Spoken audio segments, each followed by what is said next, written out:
कद्रदान, मेहरबान साहिबान, आज के खेल में मैं आपको ये बताऊंगा कि दुनिया में पाकिस्तान ने क्या दिया। अक्सर लोग टीवी बहसों में ये सवाल उठाते रहते हैं कि पाकिस्तान तो एक सुई नहीं बनाता, पाकिस्तान ने आज तक दुनिया को दिया क्या। वो बेचारे क्या जाने कि पाकिस्तान ने दुनिया को क्या दिया। अरे पाकिस्तान ने दुनिया को जानू जर्मन एजुकेशन पॉलिसी दी है। अब आप सनक्का खा जाएंगे कि ये जानू जर्मन एजुकेशन पॉलिसी कौन सा सिद्धांत है भाई। तो सबसे पहले जानू जर्मन की कहानी सुनाता हूं। सिंध के दूर दराज इलाके में, जहां मीलों रेगिस्तान में जो है वो बीच बीच में कबीलों के गांव हैं, उस इलाके में किसी रिसर्च प्रोजेक्ट के तहत एक साहब मेम साहब इंग्लैंड से आए। एक 10-11 साल के बच्चे को उन्होंने अपना नौकर रख लिया। बच्चे ने बड़ी सेवा की, साहब मेम साहब दोनों खुश हो गए। जब वो अपना प्रोजेक्ट खत्म करके लौट रहे थे तो उन्होंने उस लड़के के माँ बाप को कहा कि अगर तुम इजाजत दो तो इस बच्चे को हम लोग अपने साथ लंदन ले जाएं।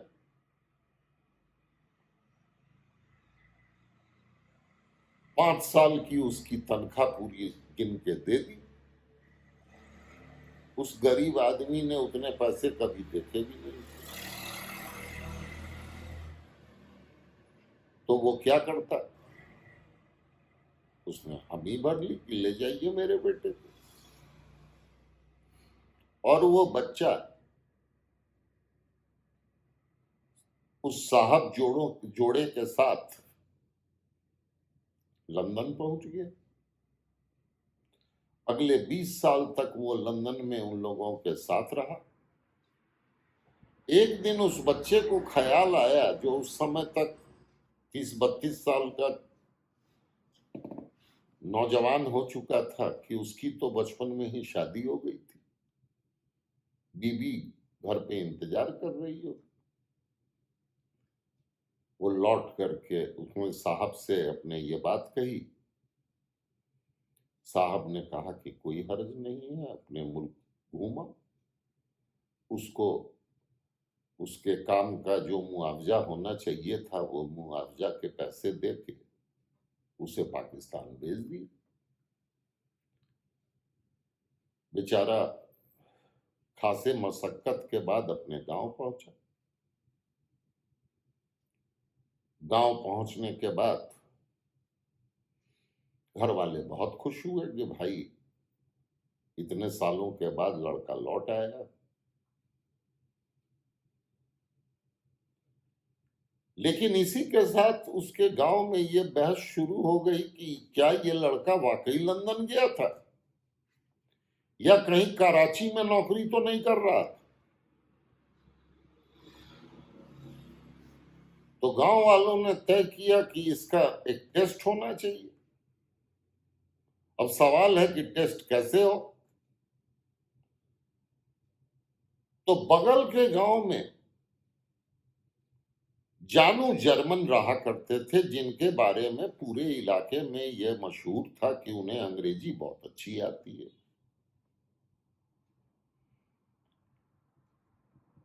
तय ये हुआ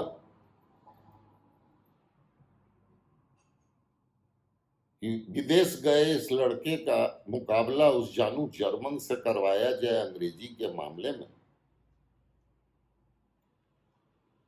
जिसकी अंग्रेजी बेहतर होगी उसको जीता हुआ माना जाएगा, और अगर ये लड़का जीत गया तो मान लिया जाएगा कि ये लंदन में रहता है। दोनों के मुकाबले के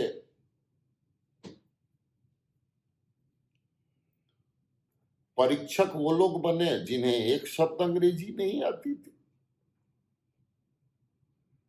ऐसे 5 परीक्षक जो अपने अपने गांवों के या अपने अपने कबीलों के मुखिया थे, वो लोग मंच पे बैठ गए। लड़के को कहा गया कि अब शुरू होइए। जानू जर्मन ने अंग्रेजी बोलना शुरू किया। संडे, मंडे, ट्यूसडे, जनवरी, फरवरी, मार्च, गुड मॉर्निंग, गुड इवनिंग, वो उठपटांग अंग्रेजी के शब्द बोलता रहा, बोलता रहा, बोलता रहा। 10 मिनट बोला। वो अपना बोलना खत्म करके जब बैठा तो इस लड़के को कहा गया कि आप बोलिए। ये लड़का उठ के खड़ा हुआ। इसने अंग्रेजी में जानू जर्मन साहब से पूछा कि mister Janu German, why you are cheating your village man? You don't know English. Whatever you talk, it was rubbish. कह के बैठ गया। अब उन अनपढ़ परीक्षकों ने आपस में बातचीत की कि देख लीजिए, जानू जर्मन 10 मिनट तक अंग्रेजी बोलता रहा है, उर्दू का एक शब्द नहीं बोला, और ये कुल 1 मिनट बोले, उसमें भी जानू जर्मन नाम तो ले ही लिया उर्दू का। इसलिए जानू जर्मन विजयी रहा और ये हार गए। ये कराची से आगे गए ही नहीं थे। पाकिस्तानी हुक्मरानों ने इस कथा को सीरियसली लिया नहीं था। जनरल जिया ने इसके मर्म को समझा और उन्होंने फौरन पाकिस्तानी एजुकेशन सिस्टम से अंग्रेजी को लापता कर दिया। आज 99% पाकिस्तानी जो हैं वो अंग्रेजी का 2-4 लफ्ज इंटरनेट और मोबाइल की कृपा से जानने के अलावा कुछ नहीं जानते।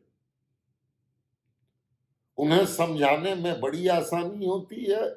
बीबीसी से लेकर के CNN तक सच्चाई के बारे में चीखता रहे, एक आम पाकिस्तानी सच उसी को मानेगा जो उर्दू में लिखा कहा पढ़ा जाएगा।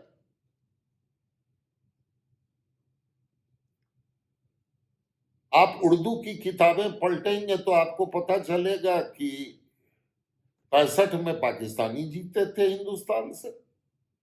71 की लड़ाई में तो उन्होंने हिंदुस्तानियों की वो पिटाई की थी कि हिंदुस्तानी तौबा बोल गए थे। बांग्लादेश तो पाकिस्तान फौज के बागी सिपाहियों ने बांग्लादेश बनवाया था, उसमें हिंदुस्तान का कोई लेना देना नहीं था।